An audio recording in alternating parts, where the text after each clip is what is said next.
اور آپ کو جو رمضان کے تعلق سے جو کرنا ہے وہ یہ ہے کہ رمضان کی عظمت کا ادراک اور اس کا احساس ہونا چاہیے کہ رمضان المبارک جو مہینہ آ رہا ہے وہ کتنا عظیم مہینہ ہے،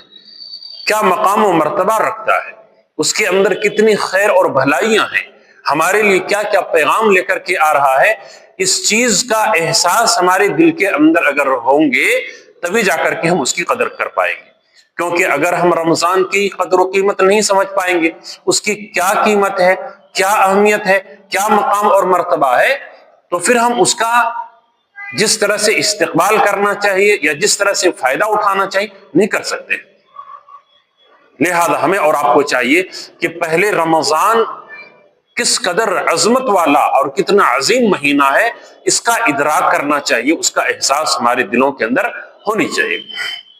حضرین گرامی، آپ یوں سمجھ لیجئے کہ یہ مبارک مہینہ جو آ رہا ہے ہماری دنیا اور آخرت بنانے کے لیے یہ مہینہ آ رہا ہے، ہمیں جنت کی خوشخبری سنانے کے لیے آ رہا ہے، ہمیں اور آپ کو، ہم سب کو جنت میں لے جانے کے لیے مہینہ آ رہا ہے، جہنم سے بچانے کے لیے مہینہ آ رہا ہے، ہمارے دلوں کو منور کرنے کے لیے مہینہ آ رہا ہے، رحمتوں کو لے کر کے آ رہا ہے، اللہ کی برکتوں کو لے کر کے آ رہا ہے۔ اب اندازہ لگا سکتے اتنے پیغام لے کر کے آ رہا ہے، تو اس مہینے یا اس رمضان کے تعلق سے ہمارے اور آپ کی کیا جذبات ہونی چاہیے، کیا احساسات ہونے چاہیے، ہم اور آپ خود اس کا اندازہ لگا سکتے ہیں۔ لہذا سب سے پہلے اس مبارک مہینے کی عظمت کا ادراک ہونا چاہیے۔ قرآن مجید میں اللہ رب العالمین نے اس مہینے کے متعلق فرمایا انا انزلناه فی لیلۃ القدر وما ادراک ما لیلۃ القدر لیلۃ القدر خیر من الف شہر، کہ ہم نے اس قرآن کو رمضان کے مہینے میں نازل کیا ہے، ہم نے اس قرآن کو لیلۃ القدر میں نازل کیا ہے۔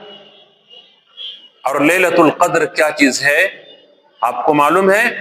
لیلۃ القدر خیر من الف شہر، یہ لیلۃ القدر 1000 مہینوں کی عبادت سے بہتر ہے۔ اللہ اکبر۔ اللہ رب العالمین نے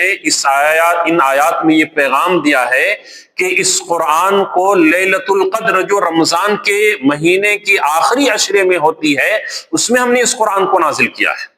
اور وہ رات اتنی بابرکت رات ہوتی ہے، اتنی عظیم رات ہوتی ہے، اللہ تعالیٰ فرماتا ہے کہ لیلۃ القدر خیر من الف شہر، کہ ایک رات یعنی لیلۃ القدر کی عبادت 1000 مہینوں کی عبادت سے بہتر ہے۔ اگر کوئی آدمی لیلۃ القدر میں عبادت کرتا ہے، عبادت کرتے ہوئے گزار دیتا ہے، تب اس کے لیے یہ فائدہ ہے، ورنہ صرف جاگ کر کے گزار دینا، ادھر ادھر گھومتے پھرتے ہوئے اگر وہ گزار دیتا ہے تو یہ فضیلت اور یہ خوشخبری ان کے لیے نہیں ہے۔ کہ جو لوگ اس رات کو عبادت کرتے ہیں تو ایک رات کی عبادت 1000 مہینے عبادت کرنے سے بہتر ہے، یہ اللہ رب العالمین نے پیغام دیا ہے۔ حضرین گرامی، اور یہ رمضان المبارک کی فضیلت یا اس کے مقام، اس کا مرتبہ صرف لیلۃ القدر کی وجہ سے نہیں ہے، بلکہ رمضان کے مہینے کا ایک ایک دن، ایک ایک رات، ایک ایک لمحہ، ایک ایک گھڑی بڑی عظمت والی ہے،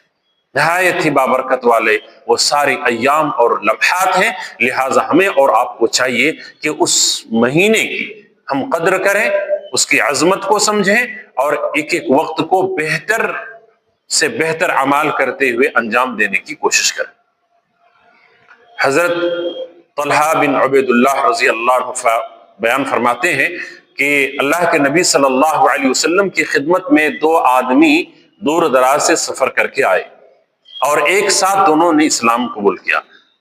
ان دونوں میں سے ایک عبادت میں زیادہ محنت کرتا تھا، اور کچھ دن کے بعد وہ شہید ہو گیا، اور دوسرا جو اس کا ساتھی تھا ان کے شہید ہونے کے بعد 1 سال کے بعد انتقال کیا، اس کی وفات ہوئی۔ حضرت طلحہ بن عبید اللہ رضی اللہ عنہ فرماتے ہیں کہ میں نے اپنے آپ کو جنت کے دروازے پہ دیکھا، میں کھڑا ہوں اور اسی درمیان میں وہ دونوں ساتھی بھی نظر آئے۔ جنت کے اندر سے ایک آدمی نکلا، اور انہوں نے اس آدمی کو جن کی وفات بعد میں ہوئی تھی جن کی وفات بعد میں ہوئی تھی ان کو اجازت دی کہ آپ جنت کے اندر داخل ہو جائیں۔ پھر کچھ دیر کے بعد وہ تشریف لائے، باہر نکلے، اور جو شہید ہوا تھا اس کو اجازت دی کہ آپ بھی اندر تشریف لائے، اور پھر میرے پاس آ کر کے کہا کہ آپ کا وقت پورا نہیں ہوا ہے، آپ واپس چلے جائیں۔ جب صبح ہوئی اور میں نے یہ بات اپنی ساتھیوں کے سامنے رکھی تو صحابہ کرام، میرے ساتھی لوگ بڑے تعجب ہوئے اور حیرت میں پڑ گئے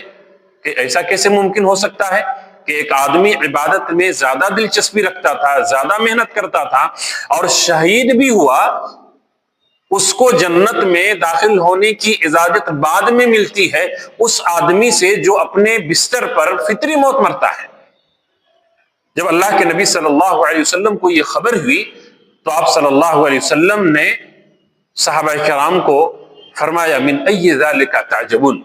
کہا کہ آپ لوگ کس بات پر تعجب کر رہے ہیں؟ صحابہ کرام کہتے ہیں کہ ہم لوگوں نے کہا کہ ایک آدمی جو عبادت میں زیادہ محنت کرتا تھا اور شہید بھی ہوا، اس کو اس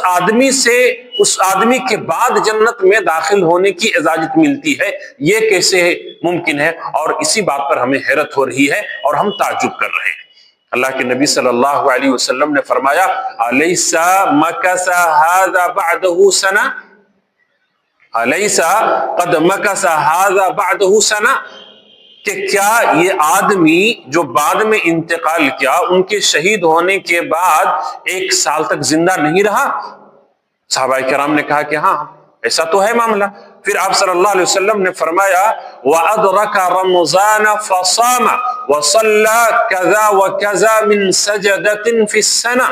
اور اس نے رمضان کو بھی پایا جس میں روزے بھی رکھے، اور سال بھر اس نے اتنی اور اتنی رکعتیں نمازیں ادا کی ہے، کیا ایسا معاملہ نہیں ہے؟ صحابہ کرام نے کہا کہ اللہ کے نبی صلی اللہ علیہ وسلم ایسا ضرور ہے۔ تو آپ صلی اللہ علیہ وسلم نے فرمایا فما بینہما ابعد مما بین السماء والارض، کہا کہ ان دونوں کے درجوں میں جتنے آسمان اور زمین کے درمیان فاصلہ ہے اتنا ان دونوں کے درجوں میں فاصلہ ہے۔ اللہ اکبر۔ اب ذرا غور کیجئے کہ ایک آدمی جو محنت میں زیادہ دلچسپی رکھتا تھا، زیادہ محنت کرتا تھا، اور اللہ رب العالمین کے فضل و کرم اور اس کی توفیق سے شہادت کو بھی پایا۔ شہادت کا وہ درجہ ہے، حدیث میں آتا ہے، پیارے نبی صلی اللہ علیہ وسلم فرماتے ہیں کہ جب شہید انسان ہوتا ہے اس کے خون کے قطرے زمین پر پڑنے سے، گرنے سے پہلے ہی اللہ تعالیٰ اس کو جنت میں داخل کر دیتا ہے۔ یہ مقام اور مرتبہ ہے شہید ہونے کا۔ لیکن ساتھ میں آپ دیکھیں کہ رمضان کے روزے رکھنے کی کیا فضیلت ہے، باقی نمازوں کے ادا کرنے کی کیا فضیلت ہے، کہ اللہ رب العالمین نے چونکہ لمبی اس کو عمر ملی اور زیادہ اجر و ثواب کرنے، زیادہ نیک اعمال اور صالح اعمال انجام دینے کو موقع ملا، اسی لیے اس آدمی کی فضیلت زیادہ ہوئی، اس کے درجے اور مقام و مرتبہ کو اللہ تعالیٰ نے بڑھا دیا۔ لہٰذا ہمیں اور آپ کو چاہیے